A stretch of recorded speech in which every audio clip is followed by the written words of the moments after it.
Hello বন্ধুরা, কয়েকদিন আগে মামা চাচা ছাড়া চাকরি হয় না, নেপোটিজম অনেক বিতর্ক চলছিল।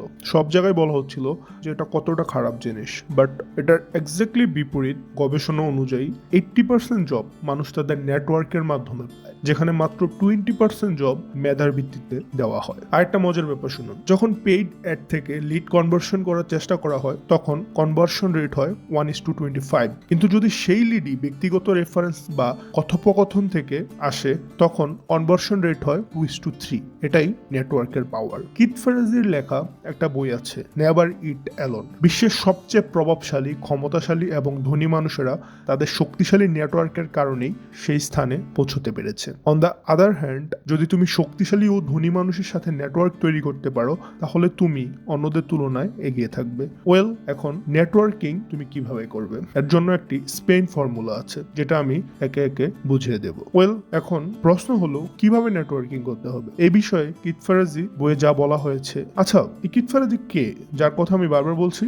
তিনি একজন world renowned expert field like such of relationship, collaboration and networking. তিনি একাধিক বেস্ট সেলিং বই লিখেছেন, বিশ্বের সেরা ম্যাগাজিন যেমন ফোর্বস, হার্ভার্ড তার উপর একাধিক আর্টিকেল পাবলিশ করেছেন। আর তিনি শুধু অন্যদের শেখাচ্ছেন তা নয়, তার কাছে 5000 মোস্ট ইনফ্লুয়েন্সিয়াল ব্যক্তি ফিঙ্গার টেপে অ্যাভেলেবেল রয়েছে। Influential people like president, top manager, media personalities etcetera etcetera. এখন হয়তো আপনি ভাবছেন যে তিনি এই সব কিছু অর্জন করেছেন কারণ তিনি ধনী পরিবার থেকে বিলং করেন। যদি আপনি এটা ভেবে থাকেন তাহলে এটা সম্পূর্ণ ভুল। কিথ তার জীবনে অনেক স্ট্রাগল করেছেন। তিনি এবং তার পরিবার ইতালি থেকে আমেরিকার একটি প্রাদেশিক অঞ্চলে স্থানান্তরিত হয়েছিল। তাদের পরিবারের ফাইন্যান্সিয়াল সিচুয়েশন খুব একটা ভালো ছিল না। তার বাবা একটি কারখানায় শ্রমিক হিসেবে কাজ করতেন। প্রতিটি বাবার মতো তার বাবারও স্বপ্ন ছিল যে তার ছেলে কিথ যেন তার মতো না হয়, সে জীবনে বড় কিছু করুক, হাই ক্লাসের মানুষের সাথে মিশুক, ইন্টারেক্ট করুক। কিন্তু তিনি যেহেতু গরিব ছিল, নিম্নয়ের গ্রুপে ছিল, তাই তার বন্ধুরাও ছিল প্লাম্বার, মাইনার, এই শ্রেণীর মানুষ। ইন শর্ট, তার নেটওয়ার্কিং খুব একটা শক্তিশালী ছিল না। তবে একটি বিষয় ছিল, কিথের বাবা সবসময় চেয়েছিলেন যে সে একটি ভালো স্কুলে পড়াশোনা করুক, একটি দামি স্কুলে পড়াশোনা করুক। অবভিয়াসলি তিনি তা এফোর্ড করতে সক্ষম ছিলেন না, কিন্তু তিনি যা এফোর্ড করতে সক্ষম ছিলেন তা হলো তার একগুঁয়েমি। আর এটার জুড়েই তিনি তার কোম্পানির বোর্ড অফ ডাইরেক্টরের সাথে দেখা করতে যান এবং বললেন, স্যার, আমি খুব বুদ্ধিমান ছেলে, আমার স্বপ্ন যে আমার ছেলে একটি বড় স্কুলে পড়াশোনা করবে। আমার জীবন এভাবেই কেটে গেছে, কিন্তু আমি চাই আমার ছেলে বড় কিছু করুক। নাও সে বোর্ড অফ ডাইরেক্টর অনেকবার লক্ষ্য করেছে যে কিথের বাবা সবসময় প্রয়োজনের চেয়ে বেশি কাজ করতেন, তাই বোর্ড অফ ডাইরেক্টর তাকে রিওয়ার্ড দেওয়ার জন্য মেনে নেন। Yes, we will bear the expenditure cost of Keith.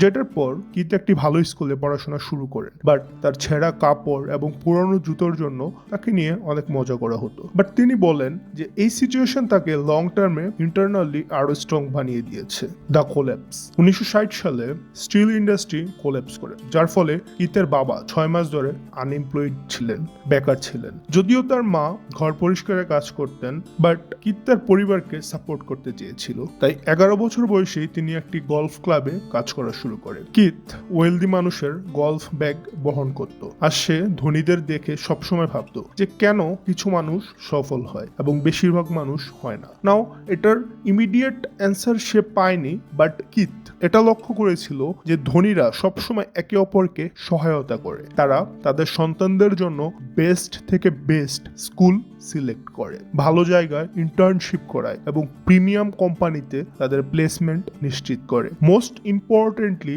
সে লক্ষ্য করলো যে ধনী মানুষরা একে অন্যের আইডিয়াকে অনেক সাপোর্ট করে, যেখানে গরিব মানুষরা একে অপরকে নিয়ে মজা করে, ধনী মানুষরা এটি করে না। কিথ বুঝতে পেরেছিল যে দরিদ্রতা শুধু টাকার অভাবই হয় না, বরং ল্যাক অফ সোশ্যাল ক্যাপিটালের কারণেও হয়। সামাজিকভাবে তুমি কতটা ধনী তা নির্ভর করে তুমি কত বড় মানুষের সাথে মিশছো তার উপর। কারণ যত বেশি আমরা একা থাকি তত বেশি আমরা মিস্টার ইন্ডিয়ার মতো অদৃশ্য হয়ে যাই। আমরা থাকবো কিন্তু দেখা যাবে না। আর অবশ্যই যদি আপনাকে কেউ দেখতে না পায় তাহলে মানুষ আপনাকে পারসিভ কিভাবে করবে? কিথ ভাবলো সে কিভাবে মিলিনিয়ারদের নজরে এসে তাদের সার্ভ করতে পারে। এজন্য সে কিছু ইন্টারেস্টিং জিনিস করলো। প্রথমে কিথ গলফ সম্পর্কে যতটা সম্ভব জানার চেষ্টা করলো। এরপর সে আধা ঘন্টা আগে গলফ কোর্টে চলে আসতে লাগলো, যাতে সে সবকিছু চেক করতে পারে, যেমন বাতাস কোন দিকে বইছে, কোন গলফ স্টিক ব্যবহার করা সবচেয়ে ভালো। এভাবে সে অনেক ইন্টারেস্টিং বিষয় শিখতে শুরু করলো। আর ধীরে ধীরে কিথ খুব হাম্বেল ভাবে বিষয়গুলো মিলিনিয়ারদের বলতে শুরু করলো। অবভিয়াসলি কিতের কথা ছিল নলেজেবল এবং হেল্পফুল আর কাজের জিনিসও ছিল, তাই তাদের কাছে সেগুলো পছন্দ হতে শুরু করলো। যদি আমি ক্যালকুলেশন করে বলি, কিত 3 স্টেপ অনুসরণ করেছিল। Number 1, find out everything. সে গল্ফ সম্পর্কে সবকিছু জানলো। স্টাডি দ্য কোশ্চেন, মিলেনিয়াররা কি সমস্যা নিয়ে ট্রাভেল করছে, তাদের মাথায় কি ধরনের প্রশ্ন আসে, কিত তা খুঁজে বের করলো। And there come prepare. কখনো কখনো মিলেনিয়ারদের কিছু কিছু প্রশ্নের উত্তর জানা থাকতো না, তাই তিনি আগে থেকেই প্রস্তুতি নিয়ে আসতেন। এবং এখানেই বেসিক্যালি স্পেনের এস চলে আসে। Strengthen your relationship before you need to get something out of it. আপনি জানেন, শহরের সবচেয়ে বড় ইয়ার্ডের মালিক মিস্টার পোল্যান্ডের স্ত্রী সেই গল্ফ মাঠে আসতেন। তিনি কিতের কাছ থেকে কখনো কখনো গল্ফের ব্যাপারে পরামর্শ চাইতেন এবং অবভিয়াসলি কিতের উত্তরগুলো খুবই সঠিক হতো, তাই তিনি খুবই মুগ্ধ হয়েছিলেন। আর না হওয়ারই বা কারণ কি জানেন তো? নিজের পরিবারকে সহায়তা করার জন্য কিত 1 ঘন্টা আগেই এসে পড়তো মাঠে। 40 থেকে 45টা হোল ভালোভাবে স্টাডি করত। তিনি প্রতিটি হোল নিয়ে গবেষণা করত এবং সব প্রশ্নের উত্তর তার জানা থাকত। কোথায় সবচেয়ে কঠিন পিন থাকে, আর কঠিন পিনগুলো খেলার সবচেয়ে সহজ জায়গাটা কোথায়, আর এই সব কিছু সে এই কারণে করেছিল যাতে সে বেস্ট ক্যাডি হতে পারে। তিনি এটা নোটিস করেছিলেন যে যদি তিনি গলফ কোর্সের সবগুলো হোল ভালোভাবে স্টাডি করেন তাহলে এটা খুব হেল্পফুল হবে। তিনি মিসেস পোল্যান্ডকে সব ভ্যালুয়েবল ইনফরমেশন দিতে শুরু করে। And guess what, Mrs Poland এর কারণে সব অ্যাঙ্গেল থেকে জিততে শুরু করলো। আর এই জিনিসটা খুবই ইমপ্রেসিভ ছিল, যার ফলে সে তার সব ফ্রেন্ডদের এই বিষয়ে বলতে শুরু করলো। অনেক সময় মিসেস পোল্যান্ড তাকে বাড়িতে আমন্ত্রণ জানাতো তার ছেলের সাথে দেখা করার জন্য, যে তাকে অপরচুনিটি দিতে পারতো, বাট স্টিল কিত অনেক সময় না করে দিত। আর এই জিনিসটা মিসেস পোল্যান্ডের কাছে আরো ইমপ্রেসিভ লাগে যে ছেলেটা অনেক হেল্প করে কিন্তু বিনিময়ে কিছু চায়ও না। আর এখানেই স্পেনের পি চলে আসে। People always need solid and trusting connection with other people. Now দেখতে দেখতেই কিত মিসেস পোল্যান্ডের পরিবারের একজন ইম্পর্টেন্ট সদস্য হয়ে উঠলো, যেখানে সে তার বেশিরভাগ উইকেন্ড মিসেস পোল্যান্ডের পরিবারের সাথে কাটাতে শুরু করলো। মিসেস পোল্যান্ড তাকে গলফ ক্লাবের সকল মেম্বারদের সাথে পরিচয় করিয়ে দেয়। বেসিক্যালি কিত মিসেস পোল্যান্ডকে গলফ কোর্সে হেল্প করেছেন এবং এর বদলে মিসেস পোল্যান্ড রিয়েল লাইফে কিতকে সাহায্য করতে শুরু করেন। যখনই কিত লাইফে ডাউন হতো তখনই মিসেস পোল্যান্ড তাকে সাপোর্ট দিতেন এবং রে অফ হোপ দিতেন। এখন আপনি বলবেন এত স্ট্রং কানেকশন তাদের মাঝে কিভাবে তৈরি হলো? অ্যান্সার খুবই সিম্পল, কারণ কিত মিসেস পোল্যান্ডকে মন থেকে হেল্প করতো, ইন রিটার্ন কোনো কিছু না নিয়েই। আর এই প্রচেষ্টা এবং ভ্যালু প্রদান করার মনোভাব মিসেস পোল্যান্ডের খুব পছন্দ হয়েছিল। ইনফ্যাক্ট যে কোনো ধনী মানুষই এটি পছন্দ করেন। ফর এক্সাম্পল, মনে করুন আপনি একজন অত্যন্ত প্রভাবশালী ব্যক্তির সঙ্গে কাজ করতে চান। আপনি তাকে ইমেল করলেন এইভাবে যে, স্যার আমার জীবনে অনেক প্রবলেম আছে, প্লিজ হেল্প মি, প্লিজ আমাকে কোনো একটা ভালো অপরচুনিটি দিন। তাহলে আপনার কি মনে হয় এই ইমেলের অ্যান্সার পাওয়ার প্রবাবিলিটি কত পার্সেন্ট? 10%? ওয়েল, তার থেকেও কম হতে পারে। বাট আপনি যদি একটি ইমেল পাঠান যেখানে লেখা আছে যে, হ্যালো স্যার, আমি অনেকদিন ধরে আপনাকে ফলো করছি, আমি কিছু বিষয় নোটিস করেছি যে আপনি লিঙ্কডইনে এতটা অ্যাক্টিভ নন, আপনি সেখানে অনেক ভালো ফলোইং তৈরি করতে পারেন, আমি এই বিষয়গুলো নোটিস করেছি, আর এই পদক্ষেপগুলো নিলে আপনার ফলোইং বাড়তে পারে। বেসিক্যালি এমন কিছু লক্ষ্য করুন যা সামনের ব্যক্তির জেনুইন কোনো প্রবলেম, তারপর সেটার ওয়েল রিসার্চ জেনুইন সলিউশন তাকে দিন। ভাবুন তো, যদি আপনি এমন একটি মেইল ড্রপ করেন তাহলে অ্যান্সার পাওয়ার প্রবাবিলিটি কতটা হতে পারে? নিশ্চিতভাবেই সম্ভাবনা অনেক বেশি হবে। কারণ মনে রাখবেন, বেশিরভাগ মানুষ ভাবে তারা সামনের ব্যক্তি থেকে কি পেতে পারে, খুব কম মানুষই আছে যারা ভাবে আমি সামনের মানুষটিকে কি ভ্যালু দিতে পারি। এন্ড ট্রাস্ট মি, এই ধরনের মানুষ খুবই রেয়ার এবং সবাই তাদের পছন্দ করে আর তাদের সাথে কাজ করতে চায়। দেন সে ধনী হোক বা গরিব, তাতে কিছু যায় আসে না। আর এটাও সত্যি, when you solve the problem of the rich you get paid well। আমি তো এটা শুধু একটা র্যান্ডম এক্সাম্পল দিয়েছি। এই ভ্যালু গিভিং মেন্টালিটি আপনি যেখানেই অ্যাপ্লাই করবেন আপনি সেটার রেজাল্ট পাবেনই। এবং এখানেই আসে স্পেনের আই, যেটা হলো it is not what you know but whom you know. আপনি কি কখনো ভেবে দেখেছেন কেন সাকসেসফুল মানুষরা মাস্টারমাইন্ড গ্রুপ তৈরি করে? শুধু হ্যাং আউট করার জন্য, টাইম পাস করার জন্য আর গলফ খেলার জন্য?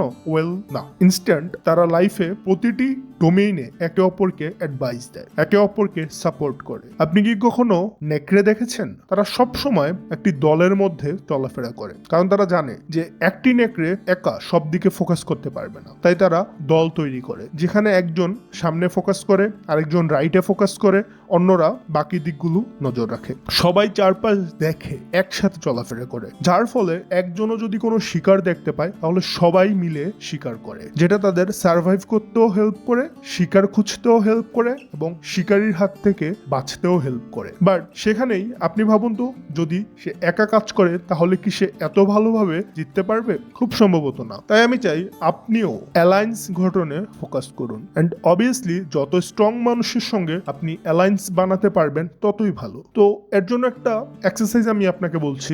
আপনি যেটা করবেন, 10 জন হাইলি ইনফ্লুয়েন্সিয়াল মানুষের তালিকা তৈরি করুন। আপনি আলাদা আলাদা ডোমেইনের মানুষের লিস্ট বানাতে পারেন, যেমন একজন পলিটিক্সের, একজন ফাইন্যান্সের, একজন মিডিয়ার, কোনো বড় কোম্পানির ম্যানেজার, কোনো সেলিব্রিটি, কোনো গভর্নমেন্ট অফিসার, এদের লিস্ট তৈরি করুন। প্রতিটি ডোমেইনে 2 থেকে 3 জনকে লিস্ট করতে পারেন এবং খেয়াল করুন তারা তাদের লাইফে কি ধরনের প্রবলেমের মুখোমুখি হচ্ছে এবং আপনি কিভাবে সেই প্রবলেমগুলোর সলিউশন দিতে পারেন। একবার যদি আপনি ভালো কোনো প্রবলেম পেয়ে যান, সেই সমস্যার জেনুইন সলিউশন পেয়ে যান, তখন সেই সলিউশন নিয়ে তাকে অ্যাপ্রোচ করা শুরু করুন। আপনি যদি শুধু এই সহজ পদ্ধতিটি অনুসরণ করেন আর লং টার্মে করেন, তাহলে আপনার স্ট্রং কানেকশন তৈরি হবেই। কারণ স্পেনের এন এটাই বলে, networking is the art of giving others what will help them achieving there goals, not yours. তাই এই বিষয়গুলো একদম ভালোভাবে মনে রাখুন। সম্প্রতি আমি সিয়াকন গ্রুপের প্রতিষ্ঠাতা, তার সঙ্গে একটি পডকাস্ট করেছি। তিনি নেটওয়ার্কিং এ সহায়ক একটি চমৎকার টিপস দিয়েছেন। তিনি পডকাস্টে বলেছিলেন,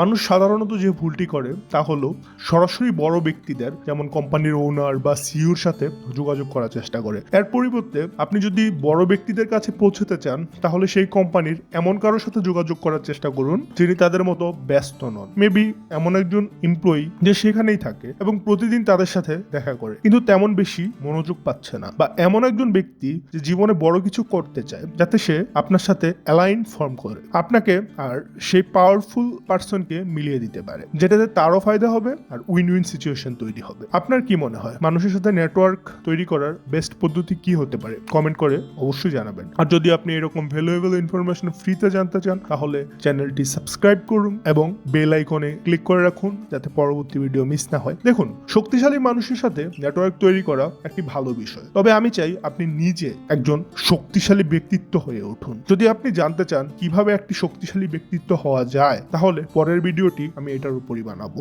যেটা আপনাকেও একজন স্ট্রং আর ইনফ্লুয়েন্সিয়াল মানুষ তৈরি হতে সাহায্য করবে।